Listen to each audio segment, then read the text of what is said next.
त्याच्यावर या दृष्टीने मी अधिक बघतो याकडे. हम्म, हम्म, हम्म. कापसाची उत्पादकता वाढवायची आहे, दर्जा वाढवायचा आहे, जागतिक ब्रँड तयार करायचा आहे. याच्यामध्ये कुठेतरी कापूस कचऱ्यावर पुनर्प्रक्रिया आणि पुनर्वापर ही संकल्पना येऊ शकते का इथे मध्ये? ती काय नेमकं कसं योगदान देऊ शकते? अनेक अनेक प्रकारे म्हणजे मुळातच कृषी मालापासून होणारं जे वेस्ट असतं किंवा कचरा जो असतो तो आपण ज्याला कचरा हा शब्द वापरतो, कचऱ्याचा तसाच अर्थ न घेता ते वेस्ट आहे, इंडस्ट्रियल वेस्ट असं आपण म्हणू त्याचं, ॲग्रिकल्चरल वेस्ट. त्याच्यापासून अनेक पदार्थ बनू शकतात.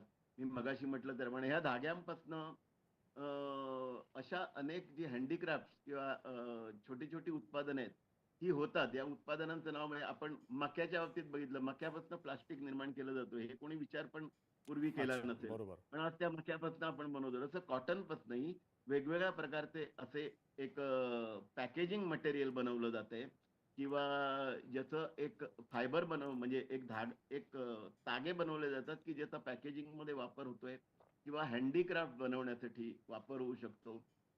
बियाण्यांपासनं जे तेल एक आपण अजून एक मुद्दा ह्याच्यामध्ये होणार आहे, की कापसाचं उत्पादन वाढलं, की सरकीची पण उत्पादन खूप वाढणार आहे. त्याच्यातनं आपली खाद्यतेलात अतिरिक्त साधारणपणे म्हणजे 15 लाख टन अधिकचं खाद्यतेल आपण सरकीमधनं मिळवू शकू. हे 15 लाख टन कारण आपण आयातच मुळात 150 लाख टन करतो. त्याच्या अजून आपण आयात आपली त्याच्यातली कमी होईल. हे 15 लाख टन जर आपण टर्कीपासून तेल निर्माण केलं तर. तर अशा अनेक गोष्टी त्याच्याबरोबर ज्या त्या ह्याच्याबरोबर येतात, ज्याला आपण अलाइड इंडस्ट्रीज म्हणू शकतो. तर या अलाइड इंडस्ट्रीजमधनं निश्चितपणे आपण त्याच्यातनं तंतू निघू शकतात.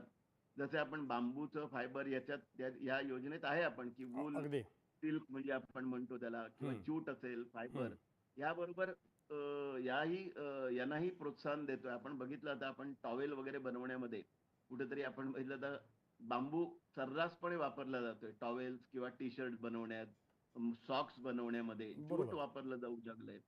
सिल्क तर आपल्याला सगळ्याला माहिती आहे आपण करतो. तर अनेक म्हणजे शक्यता अनेक आहे. फक्त संशोधन हवं, इनोव्हेशन हवं आणि त्याच्यासाठी रिसर्च हवं. अगदी. त्याच्यासाठी हा प्लॅन उपयोगी येऊ शकतो. सर, या कापसाच्या मूल्य साखळीमध्ये एकंदर